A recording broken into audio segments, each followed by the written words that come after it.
മലപ്പുറം ജില്ലയിലെ ബ്ലോക്ക് പഞ്ചായത്ത് സ്ഥാനാർത്ഥി നിർണയത്തെ ചൊല്ലി മുസ്ലിം ലീഗിലുണ്ടായ തർക്കങ്ങളും കെ കുഞ്ഞാലിക്കുട്ടിക്കെതിരെ ഉയർന്ന കുടുംബവാഴ്ച ആരോപണങ്ങളും വലിയ രാഷ്ട്രീയ ചർച്ചകൾക്ക് വഴിതെളിച്ചിരിക്കുകയാണ്. വേങ്ങര ബ്ലോക്ക് പഞ്ചായത്തിലെ ചില ഡിവിഷനുകളിൽ കുഞ്ഞാലിക്കുട്ടിയുടെ അടുത്ത ബന്ധുക്കളെയും വിശ്വസ്തരെയും തിരികെ കയറ്റിയെന്ന് ആരോപിച്ചുകൊണ്ട് ഒരു വിഭാഗം പ്രവർത്തകർ രംഗത്തേക്ക് വന്നിരുന്നു. ഇതിന്റെ ഭാഗമായിട്ട് വേങ്ങര ബ്ലോക്ക് കുടുംബ സ്വത്തല്ല എന്ന തരത്തിലുള്ള പോസ്റ്ററുകൾ പാർട്ടിക്കുള്ളിൽ തന്നെ പ്രത്യക്ഷപ്പെടുകയായിരുന്നു. ഇതോടെ വേങ്ങരയിൽ ഉയർന്ന പോസ്റ്റർ പ്രതിഷേധങ്ങൾക്ക് മറുപടിയുമായിട്ട് പോസ്റ്റർ കീറിമുറിച്ചുകൊണ്ട് മുസ്ലിം ലീഗ് ദേശീയ ജനറൽ സെക്രട്ടറി കെ കുഞ്ഞാലിക്കുട്ടി രംഗത്തെത്തി. തന്റെ കുടുംബത്തിൽ നിന്നുമുള്ളവർക്ക് വേങ്ങര ബ്ലോക്ക് പഞ്ചായത്തിൽ സീറ്റ് നൽകിയിട്ടുണ്ടെന്ന ആരോപണങ്ങൾക്ക് അടിസ്ഥാനരഹിതമാണ് എന്ന് അദ്ദേഹം വ്യക്തമാക്കി. തന്റെ കുടുംബത്തിൽ നിന്നും ആരും തന്നെ വേങ്ങര ബ്ലോക്ക് പഞ്ചായത്ത് സ്ഥാനാർത്ഥി പട്ടികയിൽ ഇല്ല എന്ന് അദ്ദേഹം ഉറപ്പിച്ചു പറഞ്ഞു. പോസ്റ്റർ ഒട്ടിക്കുന്നത് പാർട്ടിയുടെയും പൊതുവികാരമല്ല എന്നും ചില വ്യക്തിപരമായ താല്പര്യങ്ങൾ ഇതിന് പിന്നിലുണ്ടാകാമെന്നും അദ്ദേഹം സൂചിപ്പിച്ചു. കുഞ്ഞാലിക്കുട്ടിയുടെ തട്ടകമായ വേങ്ങരയിൽ ഇത്തരമൊരു പരസ്യ പ്രതിഷേധം ഉയർന്നത് മുസ്ലിം ലീഗ് നേതൃത്വത്തെ ഞെട്ടിച്ചു കളഞ്ഞു. മലപ്പുറത്ത് പ്രതിപക്ഷമില്ലാതെ സീറ്റ് ഉറപ്പിച്ച ലീഗിനെ വെറുതെ ഒന്ന് ചൊറിഞ്ഞു നോക്കാൻ സ്വന്തം പ്രവർത്തകർ നടത്തിയതാണെങ്കിലും അത് മുതലെടുക്കാൻ നോക്കിയ CPM-ന് നേരെ ഒരു ആണി അടിക്കുകയാണ് കുഞ്ഞാലിക്കുട്ടി. ഇവിടെ നമുക്ക് കുഞ്ഞാലിക്കുട്ടിയുടെ ആ പ്രതികരണങ്ങളിലേക്ക് പോകാം. അല്ലേ, വേങ്ങരയിൽ അങ്ങനെയുള്ള തീരുമാനങ്ങളൊന്നും ഇല്ല. വേങ്ങര തീരുമാനം തങ്ങൾ പ്രഖ്യാപിച്ചിരുന്നില്ല. മനസ്സിലായി, തങ്ങൾ പ്രഖ്യാപിച്ചത് നോക്കിയാൽ നിങ്ങൾക്ക് മനസ്സിലാവും.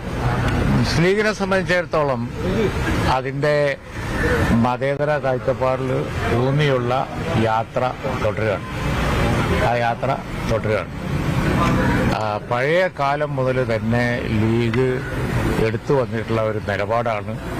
കേരളത്തിൽ ഒരു പക്ഷേ ഇന്ത്യയിൽ പല കലുഷിതമായ അന്തരീക്ഷങ്ങൾ ഉണ്ടായപ്പോഴും മതേതര പാതയിൽ ഉറപ്പിച്ചു നിർത്തിയത് അതൊരു വസ്തുതയാണ്. അതിന്റെ ഏറ്റവും വലിയ ഒരു ടൈം ടെസ്റ്റായിരുന്നു ബാബരി മസ്ജിദിന്റെ തകർച്ചയ്ക്ക് ശേഷമുള്ള നാളുകൾ. അന്ന് ശിഹാബ്ദങ്ങൾ എടുത്ത സ്റ്റാൻഡാണ് കേരളത്തെ ബാലൻസ് ചെയ്ത് നിർത്തിയത്. അതിപ്പോഴും തുടരുകയാണ്. ലീഗിന്റെ രൂപീകരണത്തിനൊരു കാരണം ബാക്ക്വേർഡ് കമ്മ്യൂണിറ്റീസിന് പരിഗണന കിട്ടുന്നില്ല എന്നായിരുന്നു. ജോലിയിലില്ല, അധികാരസ്ഥാനത്തില്ല, അങ്ങനെ പലതും. അതാണ് ബാഫയുദ്ധങ്ങളും പൂക്കോയുദ്ധങ്ങളും ഒക്കെ ആദ്യകാലത്ത് ശ്രീ ചടയനെയൊക്കെ മുന്നിൽ അവതരിപ്പിച്ചത്.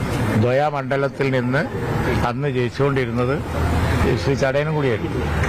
ആ പാരമ്പര്യം ലീഗ് എന്നും തുടർന്നിട്ടുണ്ട്. അവശ്യ പിന്നോക്ക ന്യൂനപക്ഷ ജനവിഭാഗങ്ങളുടെ ഉന്നമനം ആ ലക്ഷ്യം വെച്ചാണ് നീങ്ങുന്നത്. അതാണ് ബാക്ക്വേർഡ് കമ്മ്യൂണിറ്റീസിന്റെ ഇപ്പോൾ ഞങ്ങളോട് വിയോജിപ്പ് പറയുന്ന ചില നേതാക്കന്മാർ പോലും ഒരു കാലത്ത് ഞങ്ങൾ ഒരുമിച്ച് വർക്ക് ചെയ്തിരുന്നു എന്നൊക്കെ പറയുന്നത്. മനസ്സിലായില്ലേ? ഞങ്ങൾ ബാക്ക്വേർഡ് കമ്മ്യൂണിറ്റീസിന്റെ ഇതിന് SC ST ബാക്ക്വേർഡ് ആദിവാസി അതിനൊക്കെ വേണ്ടി പോരാടിയ പാർട്ടിയാണ്. റിസർവേഷനൊക്കെ അതിന്റെ ഉദാഹരണമാണ്. കേരളത്തിലെ റിസർവേഷനൊക്കെ അതിന്റെ ഉദാഹരണമാണ്. ഇത്ര ഇൻടാക്ട് ആയിട്ടുള്ള ഗവൺമെന്റ് റിസർവേഷൻ ജോലിയിലുള്ള വേറൊരു സ്റ്റേറ്റും ഇല്ല. അതൊക്കെ അതിന്റെ ഉദാഹരണമാണ്. അതൊക്കെ ഞങ്ങൾ നേടിക്കൊടുത്തതാണ്. അത് ഇനിയും അവശ്യ പിന്നോക്ക ന്യൂനപക്ഷ ജനവിഭാഗങ്ങൾക്ക് വേണ്ടി പോരാടാൻ ലീഗ് പാത വ്യതിചലിക്കാതെ പോവും. മതേതരത്വ പാതയിൽ ഉറപ്പിച്ചു പോകുന്നതിന്റെ തെളിവാണ് മലപ്പുറം ജില്ലാ വൈസ് പ്രസിഡന്റ് സ്ഥാനത്തേക്ക് ഒരു അഡ്വക്കേറ്റ് വളരെ പ്രോമിസിംഗ് ആയിട്ടുള്ള ഈ കുട്ടി വന്നത്. ഇന്ത്യൻ നാഷണൽ കോൺഗ്രസ് ആയിട്ട് ഇന്നിപ്പോൾ കേരളത്തിലുള്ള എല്ലാ തദ്ദേശ സ്വയംഭരണ സ്ഥാപനങ്ങളിലും വളരെ ആലോചിച്ചാണ് ഞങ്ങൾ മുന്നോട്ട് പോയിക്കൊണ്ടിരിക്കുന്നത്.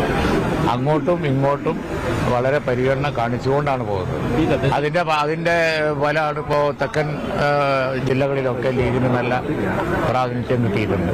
വലിയ വിജയം ഉണ്ടായപ്പോൾ ഈ ഭാരവാഹികളെയൊക്കെ വെക്കുന്നത് ഒരു മിനിറ്റ്, മലബാറിൽ ഞങ്ങൾ അതേ രീതിയിൽ അങ്ങോട്ടും നമ്മൾ നിൽക്കുന്ന മുനിസിപ്പാലിറ്റി ഇവിടെയൊക്കെ ലീഗിന് സ്വന്തം ഭൂരിപക്ഷമുണ്ട്. പക്ഷേ ഞങ്ങളത് കാണിക്കുന്നില്ല. എല്ലായിടത്തും ഞങ്ങൾ ഉപസ്ഥാനങ്ങൾ സ്റ്റാൻഡിംഗ് കമ്മിറ്റി ഒക്കെ ഫസ്റ്റ് പാർട്ടി ആണെങ്കിലും കോൺഗ്രസിനാണ്. അങ്ങനെ ഞങ്ങൾ പോയിക്കൊണ്ടിരിക്കും. വലിയ തർക്കമില്ലാതെ ചെയർമാനും ബാക്കിയുള്ള ഭാരവാഹികളൊക്കെ വെക്കാൻ സാധിച്ചു. ചെറിയ തർക്കങ്ങളില്ലെങ്കിൽ അത് തദ്ദേശ തെരഞ്ഞെടുപ്പ് അല്ല ആവൂലല്ലോ. എന്നാലും വലിയ തർക്കമില്ല.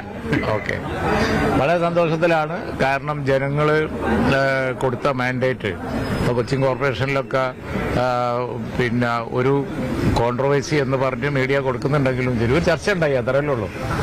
അപ്പോൾ വലിയ പ്രശ്നമൊന്നുമില്ലാതെ ഒരു നല്ല ഉറച്ച കോൺഗ്രസ് പിന്നെ നല്ലൊരു നേതൃത്വം UDF-ന് കൊടുക്കും എന്നാണ് ഞങ്ങൾ പ്രതീക്ഷിക്കുന്നത്. കോൺഗ്രസ് ഒരു വലിയ പാർട്ടി എന്നുള്ള നിലക്ക് അതിൻ്റെ ദേശീയ തലത്തിലും സംസ്ഥാന തലത്തിലുള്ള ആ ലീഡർഷിപ്പ് അവരതിന് നേതൃത്വം അതിന് പിന്തുണ കൊടുത്തുകൊണ്ടാണ് ഈ ലീഗ് പോകുന്നത്. അവർ ശക്തമാവണം, അതാണ് ഞങ്ങൾ ആവശ്യം. വേങ്ങരയൊക്കെ ചില പോസ്റ്ററുകളൊക്കെ വന്നിട്ടുണ്ട്. അല്ലേ, വേങ്ങരയിൽ അങ്ങനെയുള്ള തീരുമാനങ്ങളൊന്നും ഇല്ല. വേങ്ങര തീരുമാനം തങ്ങൾ പ്രഖ്യാപിച്ചിരുന്നില്ല. മനസ്സിലായി, തങ്ങൾ പ്രഖ്യാപിച്ചത് നോക്കിയാൽ നിങ്ങൾക്ക് മനസ്സിലാവും ആ വാർത്തക്ക് ഒരു അടിസ്ഥാനം ഇല്ല എന്നുള്ളത്. എന്റെ കുടുംബത്തിന് വേങ്ങര ബ്ലോക്കിൽ ആരുമില്ല, അവിടെ വേറെ ആളാണ്. ഓക്കെ.